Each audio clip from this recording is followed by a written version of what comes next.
The Ducks finally get a win on the road, and Troy Terry is still very good. We'll talk about all that on this edition of Locked On Anaheim Ducks, won't we? Yep.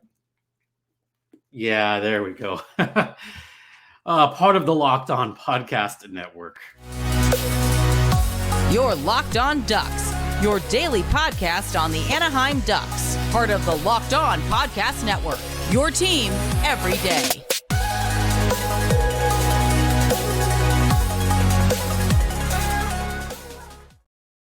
Good afternoon, everyone. Welcome to Locked On Anaheim Ducks, part of the Locked On Podcast Network. I'm your host, Jason JD Hernandez. This is Zuri. Say hi to the folks at home, Zuri. How's it going? I'm going to put her down now. Once again, part of the Locked On Podcast Network. I've been covering hockey for well over a decade, and today's episode is brought to you by Gametime. Download the Gametime app, create an account, and use code LOCKEDONNHL for $20 off your first purchase. As I've mentioned, I've been covering hockey for over a decade. Have also helped out with Defend the Nest and currently the public address announcer for the Coachella Valley Firebirds and for the Anaheim Ducks for a game. But let's talk about Troy Terry. Not Trevor Zegras on this one because we do have a game that we got to talk about that the Ducks finally won. Hallelujah. But Troy Terry is probably the most important player on this Ducks roster right now. And I would argue that he's the most important player in a long time for the Ducks.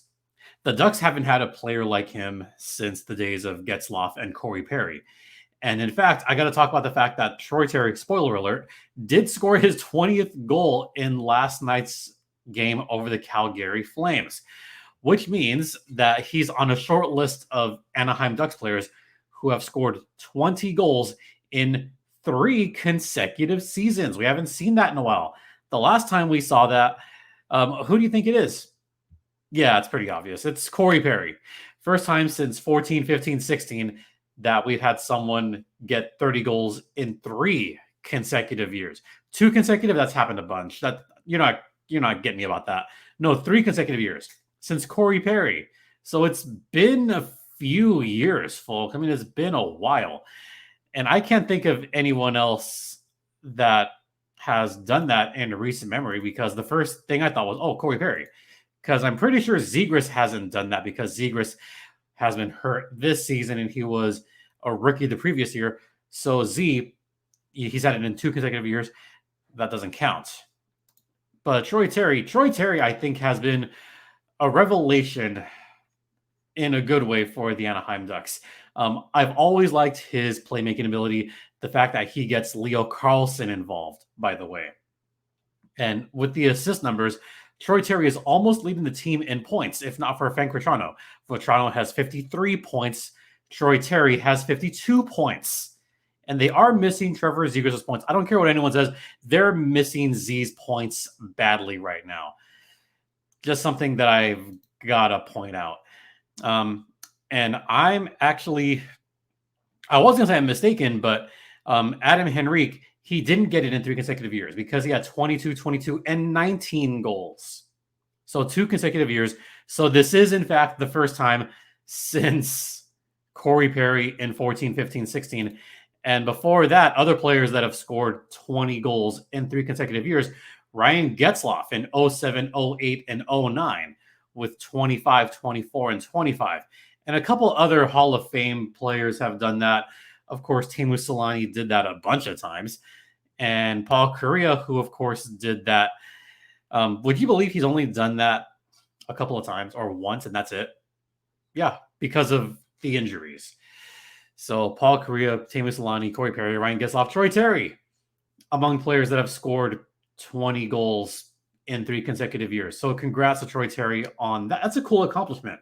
That's good consistency for what could be, and I know what some folks are saying, Troy Terry, future captain. I know of at least 3 people that I saw yesterday post that online because Troy Terry did have a 3-point night at Calgary. And I think it was Annie O'Dell, or sorry, Annie O'D. O'Donnell. Why did I say Odell? I don't know why. Oh, actually, I know why. Something way off topic. No, Annie had posted future captain Troy Terry. And I'm on that train. I'm on that boat. I've been on that train for a while now. And I do think that Troy Terry is deserving to be the next captain. Mason McTavish isn't on Coach Greg Cronin's good graces right now, especially since McTavish was recently demoted to that fourth line. So not a good sign for Mason McTavish.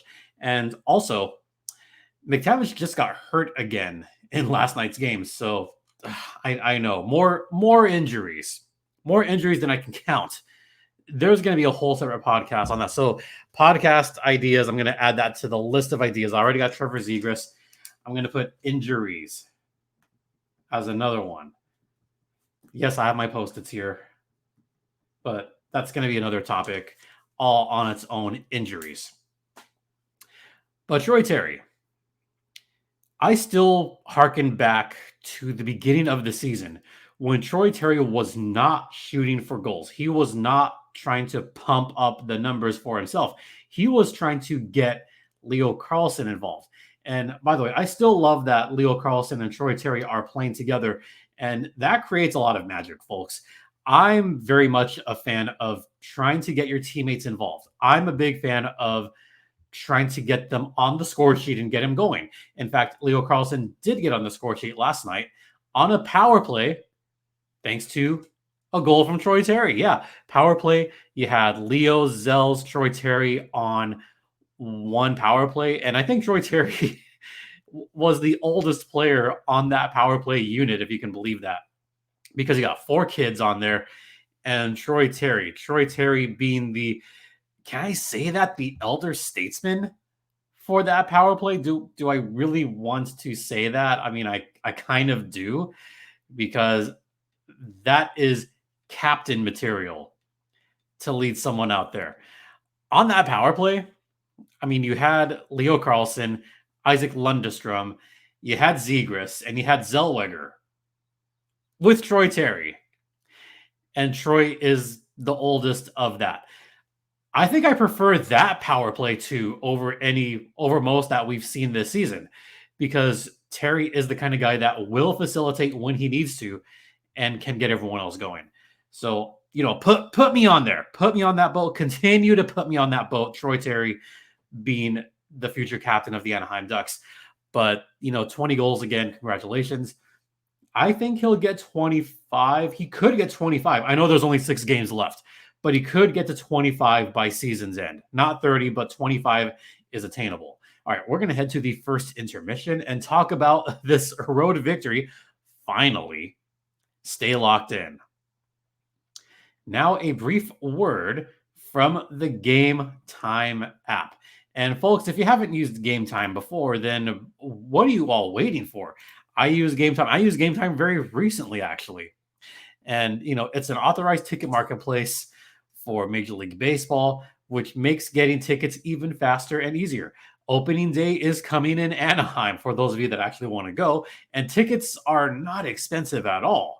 They're really not by comparison to Dodgers tickets, but you get great last minute deals. You get all-in prices. You get flash deals, zone deals, all on the Gametime app. And once again, you save up to 60% off buying last minute for sports, concerts, comedy, theater, and all kinds of other fun stuff. So take the guesswork out of buying tickets with Gametime. Download the Gametime app, create an account, and use code LOCKEDONNHL for $20 off your first purchase. Terms apply. Again, create an account and redeem code LOCKEDON for $20 off. Download the Gametime app today. Last minute tickets, lowest price, guaranteed, folks.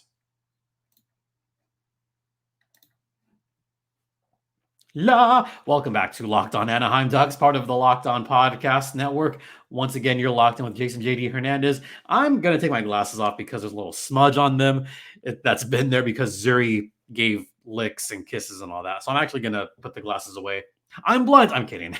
Let's talk about this.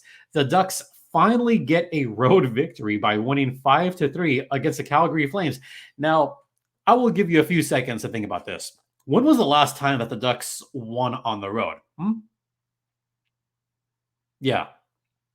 Nope, not that. Not that either. Yeah, you're seeing that correctly. The Ducks went 0 for the month of March. They did not win a single road game in March. You got to go all the way back to Leap Day, February 29th. If it was a regular year, then that game would have been on March 1st, and it would have been a March victory. No, not this year. February 29th was the last time the Ducks won on the road, and that was a game over the San Jose Sharks. So does it really even count if it's a win against the San Jose Sharks? I don't know if I'd count that, but sure. For the purposes of record keeping, we're going to count that. The last road victory before that, before the Sharks, got to go back to February 19th against the Buffalo Sabres when they had won 3 road games. Yeah, sorry, I take that back. They were going to win 3 road games in a row, but they lost in a shootout to the Kings. So, oh well. But the last time before that was Buffalo 4-3. Oh well. So yeah, the Ducks don't win on the road very often this season. We know that. But it was a good game nonetheless for the Ducks. They got off to a very slow start, and I didn't put this online publicly, but I did text a friend after I put up that tweet that showed the shots on goal at the time that I tweeted this. There was about 9 minutes left, and I thought, oh, sure, the Ducks are going to have a better game. They have to have a better game, right? Not at the start. It was 9:27 left in the first period, and the scorebook showed 0-0, shots on goal. 4 for Calgary, none for the Ducks. The Ducks had 0 shots on goal for the first 11 minutes of the game. Yeah, that wasn't good. And after I tweeted that, Anaheim scored a goal. And I got a text that said, I guess bullying works, right? Yeah, bullying works. Try. I shouldn't say that. Bullying is not good. Bullying doesn't work. Unless you're the Anaheim Ducks. But yeah, it was right after I tweeted that the Ducks went ahead and scored with about 6 minutes left. Mason McTavish, who I just talked about, got his 19th of the season from Brett Leeson and Olen Zellweger with the primary apple. So it was a point shot from Olen Zellweger, and McTavish just tipped it in right out front. So 1-0 Ducks. They're leading after 1 period. After I made that tweet, the Ducks outshot Calgary 13-2. So bullying does work. Second period, it was mostly Calgary. They outshot the Ducks 12-5. And stop me if you've heard this one before. The Ducks committed a penalty that they should not have committed and allow a power play goal. Stop me if you've heard this one. The Ducks committed a stupid penalty. Can you guess what stupid penalty it was? Oh, right. Too many men on the ice again. That's the 11th time, if I'm counting this correctly. 5, 6, 7, 8, 9, 10, 11. Yeah, that's 11 times the Ducks have been called for too many men on the ice. And wouldn't you know it, only a few, like 5 seconds into the power play, and Calgary scores because of effing course Calgary does. And this was like right off the faceoff. Mackenzie Weegar won the faceoff, got it to Nazem Kadri, who shot it towards the net, and Igor Sharangovich tipped it in on the power play. So it's 1-1 tie game. The Ducks, for the 70 gajillionth game in a row, allow a power play goal. Not really that much, but you get what I mean. They allow more power play goals and are still leading the league in power play goals allowed and still leading the league in minor penalties taken, and now tied for the lead again in too many men on the ice penalties. You see a theme here? And the Ducks gave up the lead thanks to Andrei Kuzmenko. So it's 2-1 Calgary. You're sitting there going, geez, not this crap again. But guess who came to the rescue?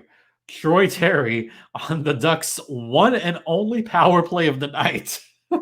Just took one penalty Calgary took, and the Ducks actually scored on the power play thanks to that revamped second unit.